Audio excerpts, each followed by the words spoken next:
Very very welcome to all साथियों। Exam fighter number 1 पर आप सभी का हार्दिक स्वागत है। साथियों, एमपी असिस्टेंट प्रोफेसर एग्ज़ाम 2023 जो कि सितंबर में प्रस्तावित है, इसकी तैयारी एग्जाम फाइटर नंबर 1 पर लगातार जारी है।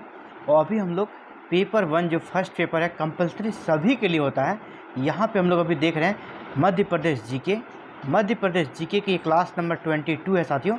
इससे पहले 21 क्लासेस को हम लोगों ने कर लिया है। तो 21 क्लासेस को अगर आपने प्रीवियस नहीं देखा है तो आप हमारे प्ले लिस्ट में जाके MP assistant professor paper 1 type करेंगे तो आपको सारे क्लासेस की वीडियो वहाँ पे मिल जाएगी और इसी के माध्यम से आप तैयारी कर सकते हैं। आप कोई भी नोट्स खरीदने की आपको अलग से ज़रूरत नहीं पड़ेगी। तो आज जो हमारा टॉपिक है, आज जो हम लोग पढ़ने वाले हैं, अभी हम लोग जनजाति पढ़ेंगे, भील जनजाति। और अभी हम लोग जनजाति सेक्शन को उठाए हुए हैं और अनुसूचित जाति और जनजाति, इसके बाद हम लोगों ने गोंड जनजाति को पढ़ा है। अब हम लोग भील जनजाति को देख रहे हैं। इसमें बहुत सारे इंपॉर्टेंट टर्म्स आपको मिलेंगे जो कि एग्ज़ाम में आते हैं। जैसे अभी हम लोग पढ़ने वाले हैं फालिया क्या है, चीमाता का क्या मतलब होता है, गोधारिन क्या है, अंगरखा क्या है। ये सारे टर्म से प्रश्न आते हैं, आपसे सीधे इन टर्म्स के बारे में पूछ लिया जाएगा। तो अगर आपको अगर पढ़े हैं तो आप जवाब नहीं दे पाएंगे, ये क्लियर है। इसीलिए सभी जनजातियों को हम लोग धीरे धीरे ऐसे ही एग्ज़ाम तक आते आते कंप्लीट कर लेंगे और पूरा एमपीजी को भी शानदार तरीके से कंप्लीट करेंगे, एक भी प्रश्न नहीं छूटेगा। तो साथियों चलिए स्टार्ट करते हैं आज का हम लोग टॉपिक। भील जनजाति। भील जनजाति का आपने नाम भी सुना ही होगा। जनसंख्या के दृष्टि से भील जनजाति मध्य प्रदेश की सबसे बड़ी जनजाति है।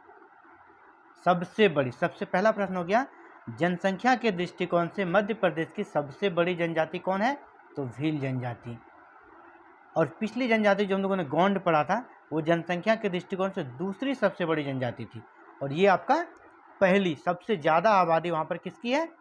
भील जनजाति की।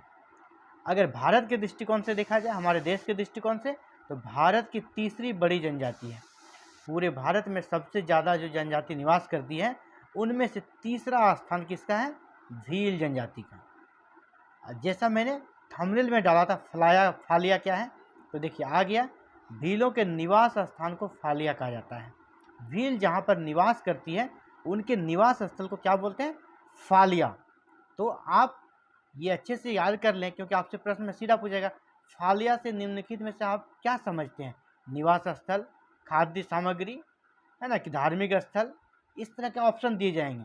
तो आपको अगर याद नहीं है तो आप कुछ नहीं, फालिया के मतलब आप फल भी समझ सकते हैं, किसी फल से तात्पर्य है। तो नहीं, फालिया का मतलब क्या होता है साथियों? निवास स्थल। किसका निवास स्थल? भीलों का। प्रश्न ऐसा भी पूछा जा सकता है, फालिया निम्नलिखित में से किस जनजाति का निवास स्थल है? गोंड, भील, असुर, है ना, संथाल। तो आपको वहाँ पे किसका मारना है? भील का। फालिया भीलों का निवास स्थल को फालिया कहा जाता है। जैसे कि अगले पॉइंट की ओर बढ़ते हैं। यह जनजाति धनुर्विद्या में, यानी तीर धनुष चलाने में काफ़ी निपुण होती है, इसीलिए इसे भील कहा जाता है। साथियों, भील जो होता है, ये जो भील शब्द है, भील ये द्रविड़ भाषा का शब्द है। बिल, द्रविड़ भाषा का शब्द बिल से बना है। बिल ये द्रविड़ भाषा का शब्द है। और बिल का मतलब होता है, ये जो भील है, द्रविड़ भाषा का बिल से ये शब्द आया है। तो बिल का मतलब होता है द्रविड़ भाषा में, बिल का मतलब धनुष। बिल का मतलब क्या होता है? धनुष। तो इसीलिए इस जनजाति को भी हम लोग कहते हैं क्या? भील। इसका नामकरण के पीछे भी वजह वही है, क्योंकि धनुर्विद्या में काफ़ी निपुण होती है, इसीलिए इसको भील जनजाति कहा जाता है। बिल का मतलब भी धनुष होता है। भील की अगर प्रजाति की बात करें, प्रजातीय दृष्टिकोण से, यह प्रोटो ऑस्ट्रेलॉइड प्रजाति के अंतर्गत आती है भील। और जिसके कारण प्रोटो ऑस्ट्रेलॉइड प्रजाति जो होती है, उसका कद क्या होता है? नाटा होता है और नाक चिपटा होता है। तो ये प्रोटो ऑस्ट्रेलॉइड प्रजाति में आती है। भीलों का एक वर्ग है जो कि मुस्लिमों में भी इनका ब्रांच है। तो भीलों का जो मुस्लिम वर्ग है उसको क्या बोलते हैं हम लोग? तड़वी भील। तो तड़वी भील किस समुदाय के अंतर्गत आता है? मुस्लिमों के अंतर्गत। मुस्लिमों में जो, जैसे हिंदू हो गया मुस्लिम, हिंदुओं में जो है वो भील, और अगर मुस्लिम वर्ग में वो है तो उसको तड़वी भील बोलते हैं। तड़वी भील मुस्लिम समुदाय में रहते हैं। भीलों में अनेक प्रकार के विवाह प्रजाति प्रचलित है, जिसमें से गंधर्व विवाह जो है, और अपहरण विवाह, ये काफ़ी फेमस है। तो भीलों में सबसे ज़्यादा कौन सा विवाह प्रचलित में है? गंधर्व और अपहरण। अगर सबसे ज़्यादा पूछा जाएगा तो गंधर्व, क्योंकि गंधर्व का मतलब था प्रेम विवाह, ये लव मैरिज होता है। अपहरण, किसी लड़की का अपहरण कर लिया जाता है, फिर उसे बाद में उसके साथ शादी की जाती है। चलते आगे बढ़ते हैं साथियों। जैसा ये अन्य महत्वपूर्ण टर्म मिल गया आपको, अंगरखा। अंगरखा बहुत ही इंपॉर्टेंट है ये। अंगरखा से आप क्या समझते हैं? भीलों की स्त्री का प्रमुख वस्त्र। जैसे कि भारतीय स्त्री का अगर पूछा जाएगा सबसे प्रमुख वस्त्र क्या है, तो हम लोग क्या बोलते हैं? भारतीय स्त्री का प्रमुख वस्त्र साड़ी है। तो लेकिन भीलों का की जो स्त्रियां होती है उनका प्रमुख वस्त्र क्या है? अंगरखा। एक तरह से यह चादर तरफ का मतलब दुपट्टा समझिए, उसी तरह का रहता है, इसे कि ऊपर से ढका जाता है। तो भीलों की स्त्री का प्रमुख वस्त्र क्या होगा? अंगरखा। आपसे पूछा अंगरखा किस जनजाति की स्त्रियों का प्रमुख वस्त्र है, तो वो भीलों का हो गया। अगले आगे बढ़ते साथियों। भील जनजाति की स्त्रियां शरीर पर गुदना गुदवाती है।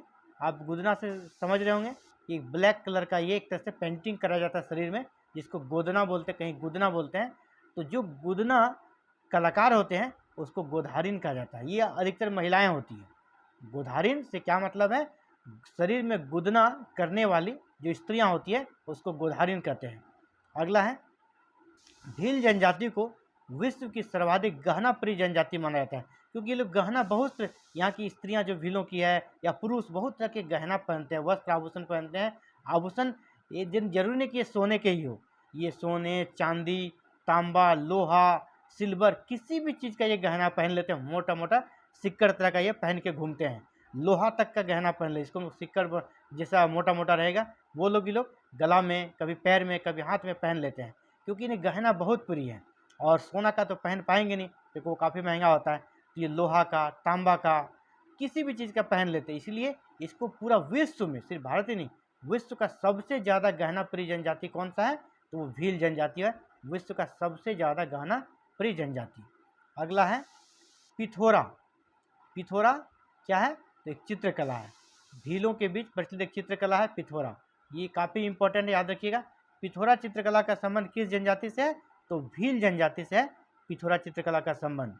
और भील जनजाति से ही नहीं, इसका पूरे भारत के स्तर पर, राष्ट्रीय स्तर पर इस जो चित्रकला है पिथौरा का स्थान है।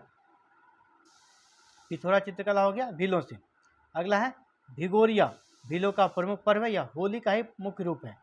भिगोरिया आप समझिए, भिगोरिया मतलब भींगना, है ना। किस पर्व में हम लोग भींग जाते हैं? रंग से, पानी से, तो होली होता है। तो भिगोरिया पर्व किसका होता है? भीलों का। यह हिंदुओं के किस पर्व से मिलता जुलता है? होली से। यानी आपसे पूछा जाएगा जनजातियों का कौन सा पर्व है जो कि हमारे हिंदुओं के होली के पर्व के समतुल्य है? तो भिगोरिया। भिगोरिया किस जनजाति का पर्व है, ये भी पूछा जा सकता है, तो भीलों का। अगला है साथियों, और आज का अंतिम पॉइंट, ये वनों को काटकर कृषि भूमि बनाते हैं। ये वनों को काटकर क्या बनाता है? कृषि भूमि। और भी जैसे आप देखे होंगे, वनों को काटकर कृषि भूमि बनाती है, और जहाँ हम लोग झूम कृषि उसको बोलते हैं। लेकिन यहाँ पर जब भीलों के द्वारा वनों को काटकर खेती योग्य भूमि बनाई जाती है, यहाँ पर इसको ये लोग क्या कहते हैं? चिमाता।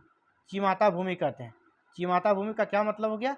वैसी भूमि जहाँ वनों को काटकर कृषि योग्य बनाया गया है, उसे चिमाता भूमि कही गई है। तो साथियों, भीलों से संबंधित हम लोगों ने A to Z सभी चीज़ों को देख लिया है, और उम्मीद करता हूँ कि यहाँ से अगर प्रश्न आता है तो आप सारे प्रश्नों को कर पाएंगे। इसी प्रकार मिलते हैं फिर अगले वीडियो में नए क्लास के साथ। पेपर 1 की तैयारी ऐसे ही धीरे धीरे आराम से पूरे अच्छे से कंप्लीट करा देंगे, ये गारंटी है। एग्जाम फाइटर नंबर 1 के साथ आप जुड़े रहें, आपको पूरा पेपर 1 की तैयारी मिलेगी विदाउट एनी बुक। कहीं आपको जाने की जरूरत नहीं है, वो भी बिल्कुल मुफ्त। आपको करना है साथ चैनल के साथ जुड़े रहना है, और जुड़ने के लिए क्या करें? चैनल को सब्सक्राइब करें, बेल आइकन को प्रेस करें, ऑल बटन को जरूर क्लिक करें, ताकि आने वाले हर एक वीडियो की नोटिफिकेशन आपको मिले और आपकी क्लासेस कंटिन्यू चल सके, आपकी तैयारी कंप्लीट हो सके। थैंक यू, धन्यवाद। Have a nice day to all.